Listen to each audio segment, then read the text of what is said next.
अब जो हम बात करें थियोडोलाइट की नेक्स्ट सेटिंग के बारे में, जो कि हमारा फोकसिंग। तो फोकसिंग क्या होता है? ये मेन जो पार्ट है रिलेटेड है हमारे टेलीस्कोप से।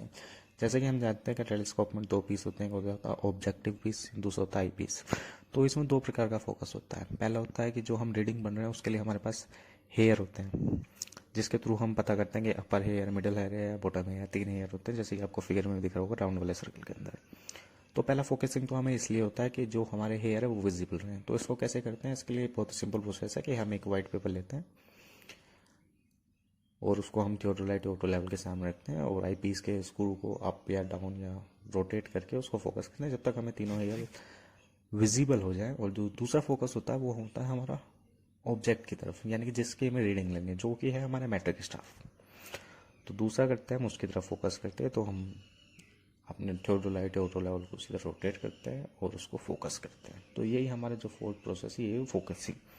ठीक है, तो ये ही हमारी जो टोटल थी, ये हमारी ओवरऑल जितनी भी एडजस्टमेंट है ये टेम्परेरी एडजस्टमेंट में रहती है, जो होती है सेटिंग, सेंटरिंग, फोकसिंग और लेवलिंग।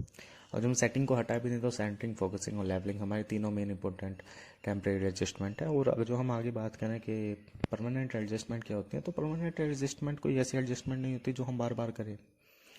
ये नॉर्मली या तो जब मैन्युफैक्चरिंग हो रही है उस समय ध्यान दिया जाता है, या फिर जब हम इंस्ट्रूमेंट कैलिब्रेशन के लिए भेजते हैं तो उस समय परमानेंट एडजस्टमेंट को हम ध्यान देते हैं। नॉर्मली जब हम बार बार इसका प्रैक्टिकल यूज़ लेते हैं तो हम टेम्परेरी एडजस्टमेंट हमको हर ऑपरेशन प्रोसीजर में यूज़ लेना पड़ता है, लेकिन परमानेंट एडजस्टमेंट का ऐसा नहीं है। क्योंकि हमारा नॉर्मल क्या है, इंस्ट्रूमेंट को हम कैलिब्रेट कराते हैं तो कैलिब्रेशन में परमानेंट एडजस्टमेंट चेक हो जाती है। और ये है जो एक बार चेक हो जाए तो काफ़ी लंबे समय तक रहती हैं, अगर जो प्रोफेशनल कोई बंदा उस इंस्ट्रूमेंट को यूज़ कर रहा है।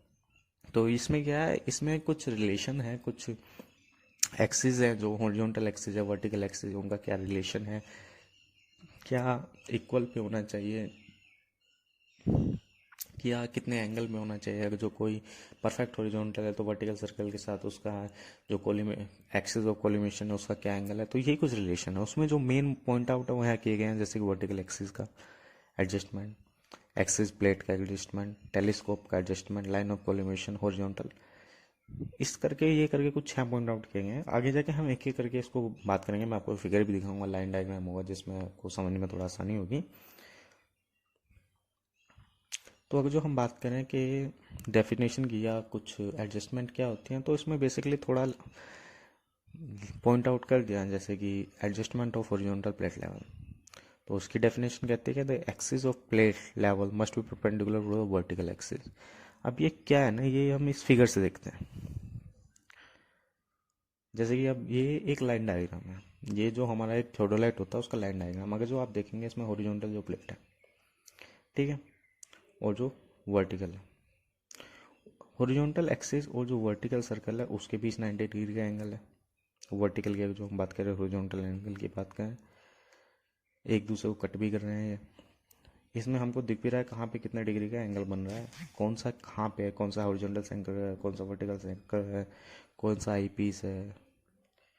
तो यही हमारी एडजस्टमेंट की उसमें बात की, collimation adjustment, horizontal axis adjustment, telescope level या ऑल्टीट्यूड, या जो हमारा वर्टिकल सर्कल है, हॉरिजॉन्टल सर्कल है, ये इससे हो जाएगा।